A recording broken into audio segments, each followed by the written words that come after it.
Hello guys, now we will discuss boilers, mountings and accessories. Boiler की mountings में क्या होता है कि basic mainly 7 mountings are required and essential to a boiler. Water level indicator, ये बड़ा important है. वाटर लेवल इंडिकेटर जिसकी मैंने आपको साइड ग्लास नहीं जो साथ लगाते हैं जिसमें जो वेसल का लिक्विड होगा वही इसमें आ जाएगा. ओके, साइड ग्लास जो साथ वेसल के लगाते हैं ये आगे आ जाएगी. Water level indicator, level indicator कि बॉयलर में पानी का लेवल क्या है. पानी का लेवल कम नहीं होना चाहिए, खास थ्रेश से नीचे नहीं जाना चाहिए, वो बड़ा डेंजरस है बॉयलर के लिए. Okay, main steam stop valve, जो मेन स्टीम जो उसकी आउटपुट है जो निकल रही है उसका स्टॉप वेल्व. प्रेशर गेज, ये भी बड़ी इंपॉर्टेंट है, ये जो उसके ऊपर लगी होती है. Feed check valve, feed check valve, feed mean जो उसको फीड हो रही है उसका चेक वेल्व. चेक वेल्व भी होता है जैसे डायोड होता है. डायोड में होता है ना कि करंट सिर्फ एनोड से कैथोड की तरफ ही जा सकता है, रिवर्स नहीं होता. इसी तरह ये one way road feed check valve ये यूं होता है ऐसे. तो जब यहां से प्रेशर होता है तो ये खुलता है, ये रिवर्स नहीं, अगर रिवर्स आ रहा हो तो ये बंद हो जाता है. ठीक है, इसको कहते हैं चेक वेल्व. क्या बोलते हैं इसको? Check valve. ये वन वे होता है डायोड की तरह.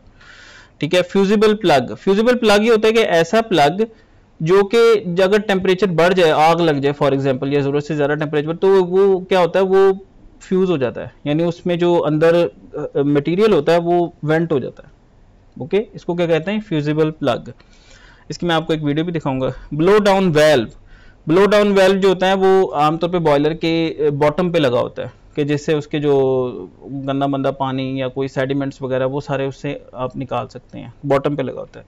सेफ्टी वेल्व, ये भी मैंने आपको पढ़ाया. पीएसवी होता है स्टीम या ये गैशियस फेज के लिए, और पीआरवी होता है लिक्विड फेज के लिए, प्रेशर रिलीफ वेल्व. तो सेफ्टी वेल्व क्या होता है? या 1-0 या बंद है या फुल ओपन है. पीआरवी क्या होता है? वो प्रोपोर्शनल ओपन होता है प्रेशर वेंट करने के लिए.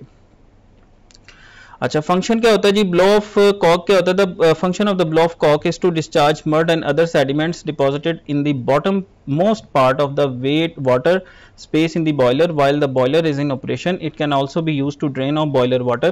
Hence it is mounted at the lowest part of the boiler. When it is open, water under pressure rushes out. जाहिर है उसमें प्रेशर भी तो होता है ना पानी के ऊपर, वो स्टीम जो बन रही है उसका प्रेशर उसको दबा के रखेगी वो. तो जैसे आप ओपन करोगे उस प्रेशर से जा वो निकल जाएगा. अच्छा, when it is open, water under the pressure rushes out, thus carrying sediments and mud. ये प्लग टाइप का वेल्व लगा हुआ. प्लग वेल्व मैंने आपको इसमें करवाया था इससे पहले, जो यूं घूमता है प्लग वेल्व, रोटरी वेल्व होता है ये देखो योक, इसको योक कहते हैं.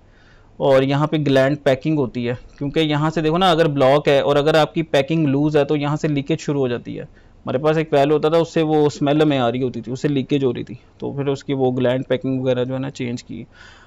आपकी टूटी को अगर बंद करें तो पानी नहीं आना चाहिए ना, लेकिन अगर उसमें से ड्रॉप्स गिर रहे हैं तो इसका मतलब है लीक हो रहा है, वो वेल्व आपका लीक हो रहा है. तो ये पैकिंग होती है जो कि रोक के रखती है आपकी उसको बाहर आने से मटेरियल को, जो कि वेल्व के अंदर उसको रखती है. अच्छा, फ्यूजिबल प्लग कहते हैं it is used to protect the boil against damage due to overheating caused by the low water level in the boiler. Feed check valve क्या होता है कि it control the supply of water from the boiler when the feed pump pressure is less than the boiler pressure और pump is stopped. अब ये याद रखिएगा, flow हमेशा हाई प्रेशर से लो प्रेशर होता है, करंट हमेशा हाई वोल्टेज से लो वोल्टेज में जाता है, पानी हमेशा हाई हाइट से लो हाइट को जाता है. मसलन मैं आपके टेबल पे यहाँ पे पानी गिरा दूं तो क्या वो पानी फ्लो करेगा? वो पड़ा रहेगा उधर ही, ऐसे ही पड़ा रहेगा, एवेपोरेट हो जाएगा. फ्लो कब करेगा? जब आप स्लोप दोगे इसको. ऐसे ही होगा ना, ये यूनिवर्सल कवानीन है. इनकी इक्वेशंस भी एक तरह की बनती है मैथमेटिकल. गैस हाई प्रेशर से लो प्रेशर, ठीक है. हीट हाई टेम्परेचर से low temperature. Current high voltage से low voltage. Water high height से लो हाइट. ठीक है, इनकी एक ही तरह का इनके असूल है, इनके कवानीन है. तो अगर आपका देखें, अब पंप प्रेशर बना रहा है और बॉयलर का प्रेशर अगर उससे ज्यादा, तो क्या पानी जाएगा आगे बॉयलर की तरफ? वो तो नहीं जाएगा, वो तो रिवर्स होगा. ओके, तो इसलिए फीड चेक वेल्व आमतौर पे मैंने ये देखा है कि पंपों के आगे और कंप्रेसरों के आगे ये लाजमी लगाते हैं ताकि रिवर्स फ्लो ना हो. ये प्रोटेक्शन है. इसको आप ऐसे समझ लें जैसे रिवर्स पोलैरिटी प्रोटेक्शन होती है डायोड की. माइक्रो कंट्रोलर है ना, उस पर अगर हम नेगेटिव सप्लाई दे देंगे, प्लस जहां लगाना वहां माइनस लगा देंगे, जहां माइनस लगाना वहां प्लस लगा, वो डैमेज हो सकता है. तो इसका क्या प्रोटेक्शन होती है कि आप डायोड लगा देते हैं कि डायोड जब सही पोलैरिटी कनेक्ट करोगे तभी फॉरवर्ड बाइस्ड होगा. तो आपकी जो इक्विपमेंट है उसकी क्या हो जाएगी?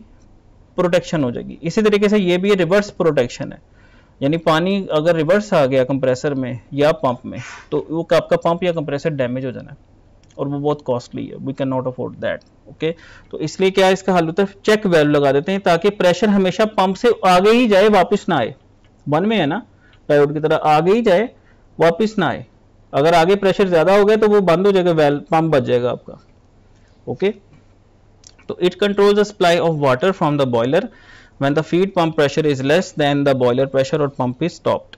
वाटर लेवल इंडिकेटर ये देखो ये वाली है, इसी तरह की ये आपको नजर आएगी, ये साइड ग्लास होती है, ये साथ में एक ये है वेसल और उसके साथ ये देखिए ये आइसोलेशन वेल्व लगे हुए हैं।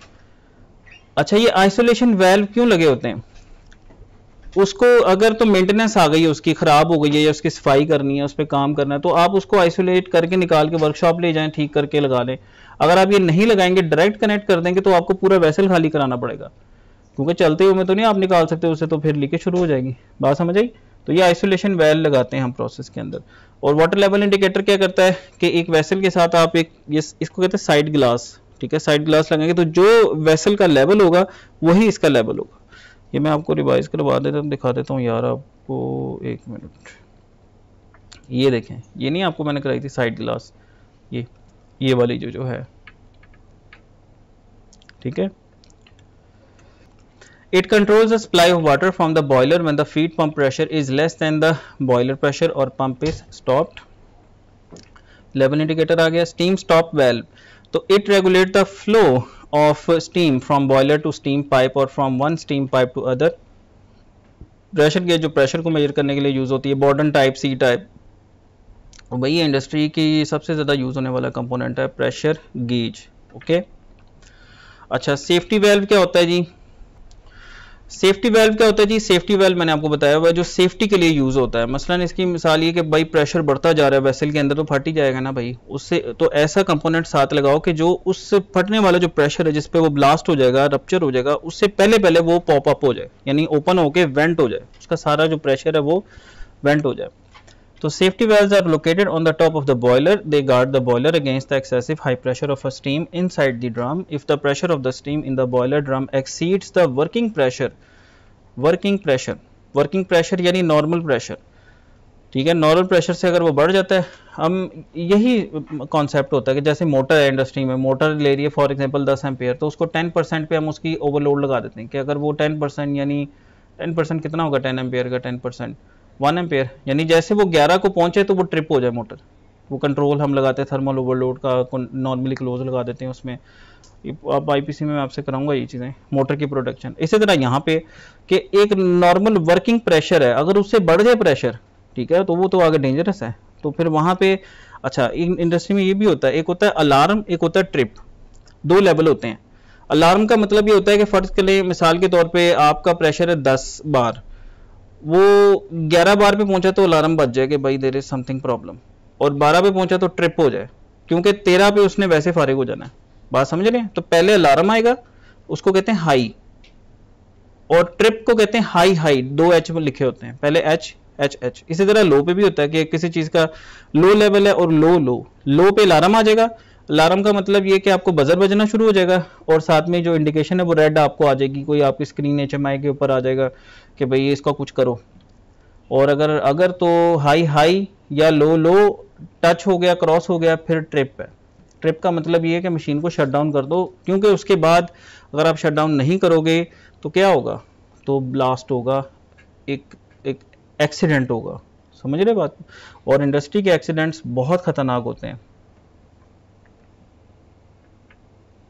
अच्छा, तो सेफ्टी वेल्व क्या करेगा, आपकी जो बॉयलर है उसको प्रोटेक्ट करेगा from high pressure. Okay, if the pressure of the steam in the boiler drum exceeds the working pressure, तो कौन सा पैरामीटर है जिसपे यहां पे हिफाजत हो रही है, high pressure. Okay, pressure, high pressure की प्रोटेक्शन है वो, ठीक है। Then the safety valve allows blow off the excessive quantity of the steam to the atmosphere, thus the pressure of the steam in the drum falls and the escape of the steam makes an audio noise to warm the boiler turner. भाई जब ये PSV pop होती है ना, जब हम इसको artificially lab में चेक करते हैं कि जितना सेट, कैलिब्रेशन कहते हैं इसको, कि जितना पे लिखा हुआ है कि ये ऑपरेट करेंगे, हम उसको चेक करते हैं प्रेशर दे के। तो जब वो करती है ना पॉप, पीएसवी को कहते हैं पॉप करना, उसकी आवाज़ बड़ी दूर तक आती है, पटख पटख की आवाज़ें आती हैं, मतलब आपको अच्छी खासी कई किलोमीटर्स तक उसकी आवाज़ें सुनाई देती, इतनी उसकी मतलब ऊंची आवाज़ होती है। अच्छा जी, ये देखें, ये बनी हुई स्प्रिंग लोडेड सेफ्टी वेल है कि ऊपर से स्प्रिंग की फोर्स ने उसको दबा के रखा हुआ है, नीचे से प्रेशर है, अगर वो प्रेशर उस स्प्रिंग की फोर्स से ज़्यादा हो जाएगा तो वो उठ जाएगी, सिंपल फोर्स बैलेंस, इसको कहते हैं force balance law. In the normal condition, the downward force due to the spring is higher than the upward force applied by the steam. The valve is closed due to the spring force. When the steam pressure exceeds the normal limit, upward force due to steam pressure is becomes higher than downward force due to spring. Thus, the valves are lifted from their seats, opening the passages for the steam to release out of the boiler. अब boiler की accessories क्या होती हैं जो boiler की efficiency को improve करती हैं, यानी मसलन आपको बॉयलर के अंदर आपने जो आग लगानी है उसमें आपको एयर भी चाहिए, आपको फ्यूल भी चाहिए, दोनों चीज़ें चाहिए ना। अब एयर अगर आप ठंडी दे देंगे तो आग तो उसको भी लग जाएगी, लेकिन वो मज़ा नहीं आएगा, जिसको कहते हैं ना कि उससे बेनिफिट्स नहीं मिलेगा, आपका कार्बन सही तरह बर्न नहीं होगा, आपको अच्छी एफिशिएंसी नहीं मिलेगी। तो बेहतर है जो एयर देनी है उसको थोड़ा गर्म करके दे दो, ठीक है। इसी तरह जो पानी देना है आपने बॉयलर को, वो ठंडा भी दे सकते हो है, लेकिन अगर उसको थोड़ा सा गर्म करके दे दोगे तो वो बॉयलर के लिए अच्छा है, उसकी एफिशिएंसी बढ़ जाएगी। ये कॉन्सेप्ट है इसका, ओके, कि एफिशिएंसी बढ़ानी है हमने और एक्स्ट्रा एनर्जी नहीं यूज करनी, उसी की एनर्जी को यूज करते हुए जो है वो आपने करना है। जैसे वो बॉयलर की एफिशिएंसी को जो हम इंक्रीज कर रहे हैं, बॉयलर के ही रिसोर्सेज हमने यूज करने हैं। जैसे बॉयलर में जब वो कंबशन होगी तो उससे जो फ्लू गैसेस बनेंगी वो आपने वैसे भी तो ज़ाया करनी है, तो उसको क्या करोगे, उससे आप अपना जो पानी है उसको गर्म कर लो, ठीक है। इसको हम देखते हैं आगे, कहेंगे हम इसको इकोनोमाइजर।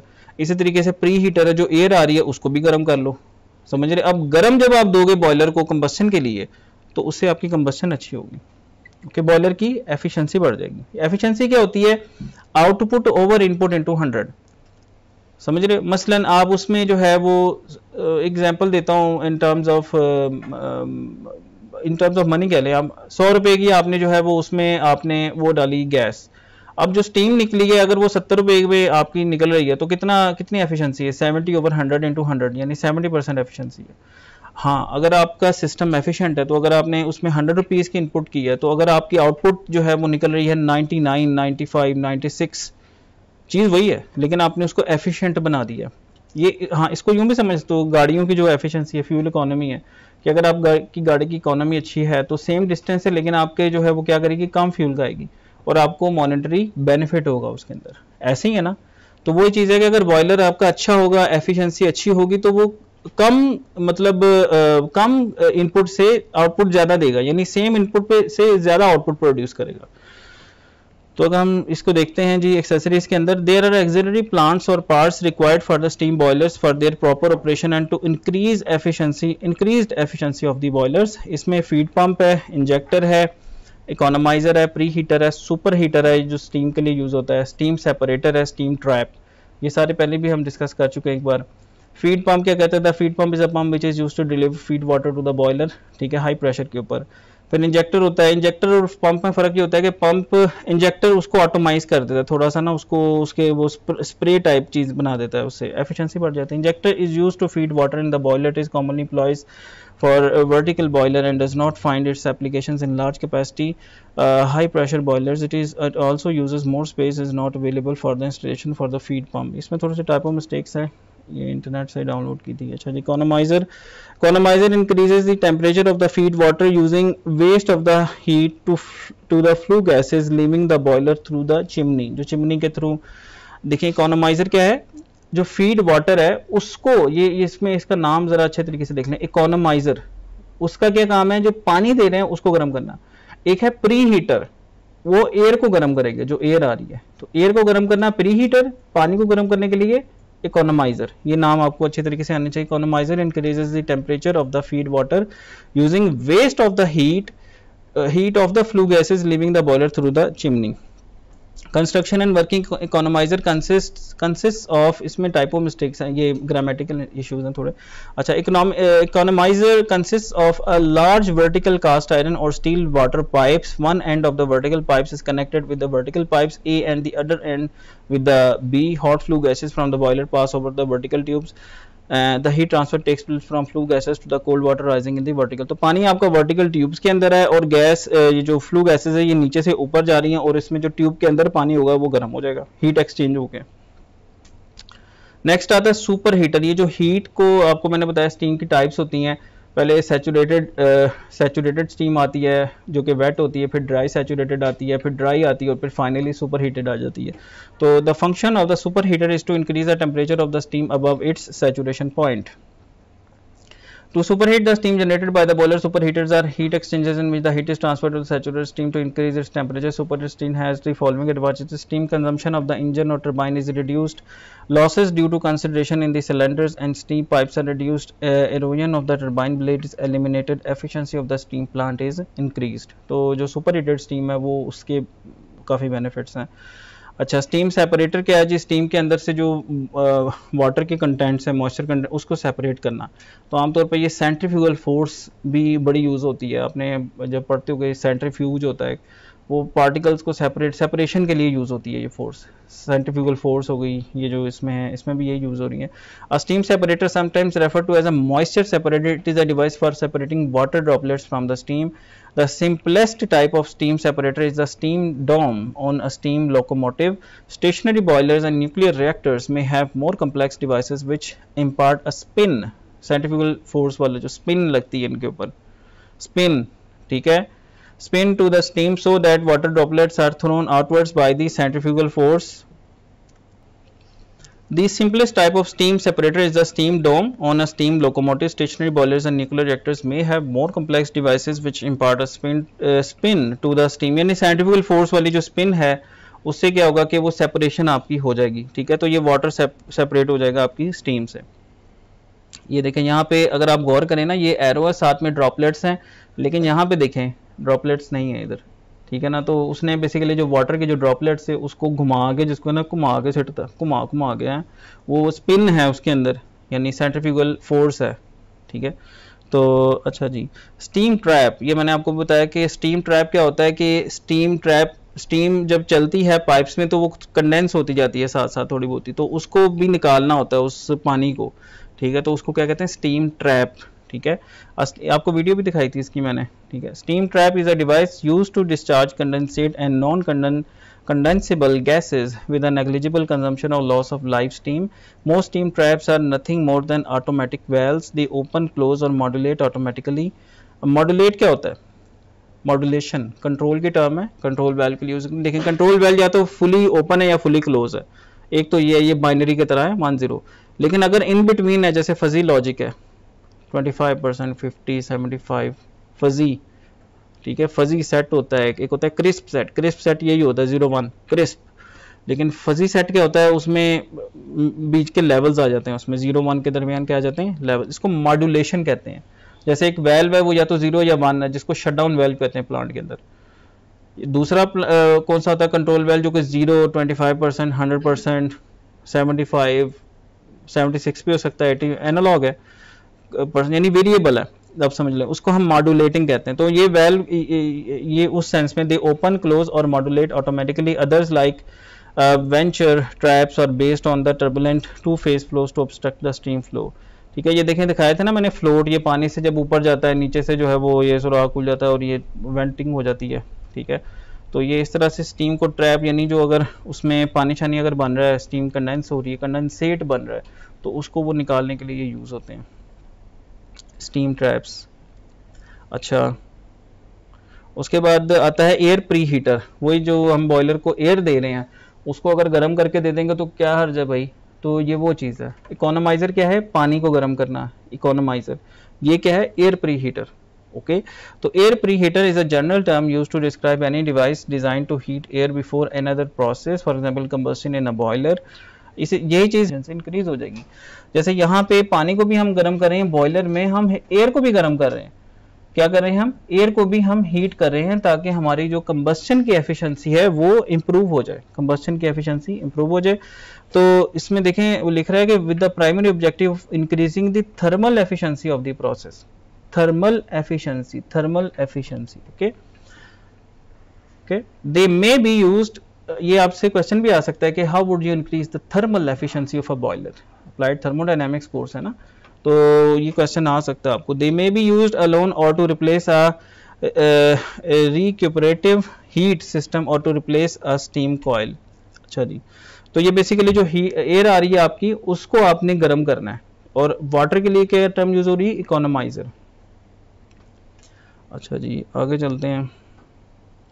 अच्छा, कुछ ये वही थोड़ी सी पुरानी चीज़ें दोबारा आ जाएंगी। इसमें इंस्ट्रूमेंटेशन कौन सी लगी होती है आपके बॉयलर्स के ऊपर, ये सारी मैंने आपको इससे पहले करवा दी है कि fire tube boiler reviewed for the simple instrumentation. इसमें फायर ट्यूब बॉयलर की बता रहा है कि items that provide operator with indication of the condition within the boiler ensure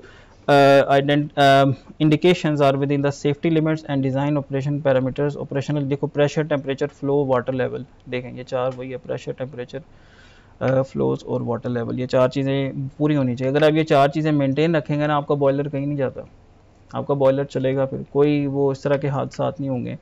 कि जैसे गाड़ी है, गाड़ी का आप इंजन का ऑयल और वो जो क्या कहते हैं इंजन ऑयल अगर टाइम पे चेंज कराएं, उसका जो रेडिएटर का वाटर का लेवल है, कूलेंट वो मेंटेन रखें, ठीक है, तो गाड़ी कहीं नहीं जाती है आपकी, आप समझ लें। इसी तरह बॉयलर आपका कहीं नहीं जाता अगर आप बॉयलर के अंदर ये उसके प्रेशर, टेम्परेचर, फ्लो और लेवल, ये चार चीज़ों का ख्याल रखें। और भी चीज़ें हैं लेकिन ज़्यादा मेन इंपॉर्टेंट ये हैं, ठीक है। अच्छा, आगे प्रेशर गेज, ये वही बातें हैं कि प्रेशर गेज क्या होती है, बॉटम ट्यूब टाइप है जो प्रेशर बताती है आपको। और प्रेशर गेज क्या ट्रांसमिट करती है डेटा, नहीं, वो एक लोकल इंस्ट्रूमेंट है जो जहां लग गई वहां लग गई, वहां जाना पड़ेगा, जाके देखना पड़ेगा आपको कि क्या प्रेशर है।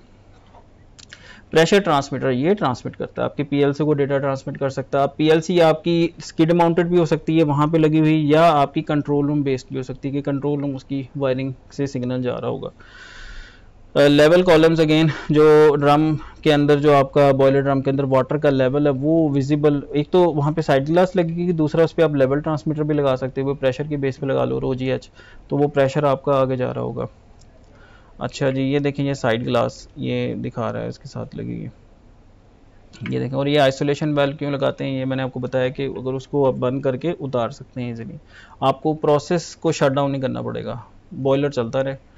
ओके, अच्छा जी, लेवल स्विच ये बड़े इंपॉर्टेंट होते हैं। स्विच मैंने आपको बताया हमेशा प्रोटेक्शन के लिए यूज़ होता है, क्योंकि इससे पीछे आप क्या इसका कॉन्टैक्ट दे के जो कुछ चीज़ आप ऑपरेट करा सकते हो। जैसे अगर प्रेशर हाई हो रहा है कंप्रेसर की वजह से, तो कंप्रेसर बंद हो जाएगा अगर प्रेशर बहुत हाई हो, तो इसका कॉन्टैक्ट होता है जो कल मैंने आपको बताया था SPST, लास्ट लेक्चर में SPST, SPDT, DPST और DPDT, तो वो कॉन्टैक्ट्स आपके इलेक्ट्रिक सर्किट में यूज़ होते हैं ताकि एनर्जी जो सोर्स है, जो इनकमिंग की जो फोर्स है आपकी मोटर टाइप जो भी लगी वो बंद हो जाए।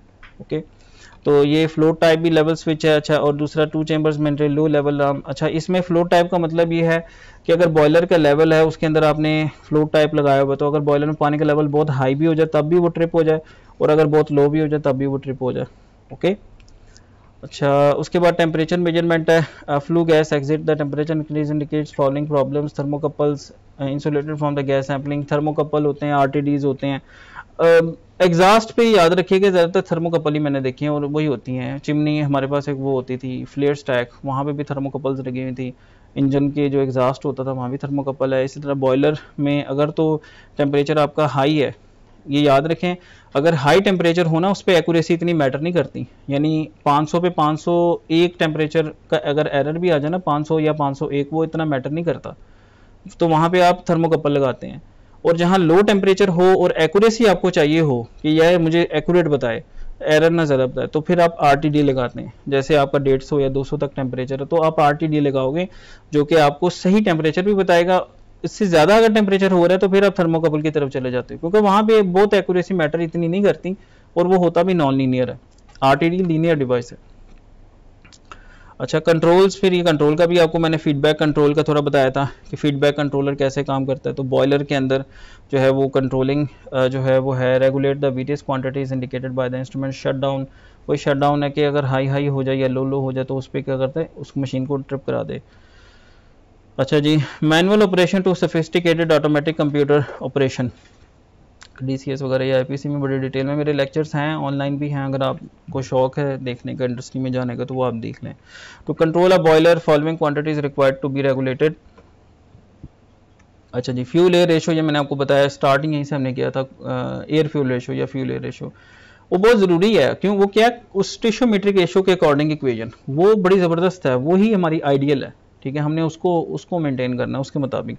तो water flow to match the steam flow from the boiler, steam flow and pressure to regulate the heat input, combustion chamber pressure, balanced draft boilers, और उसमें कंबस्टन की सेफ्टी है।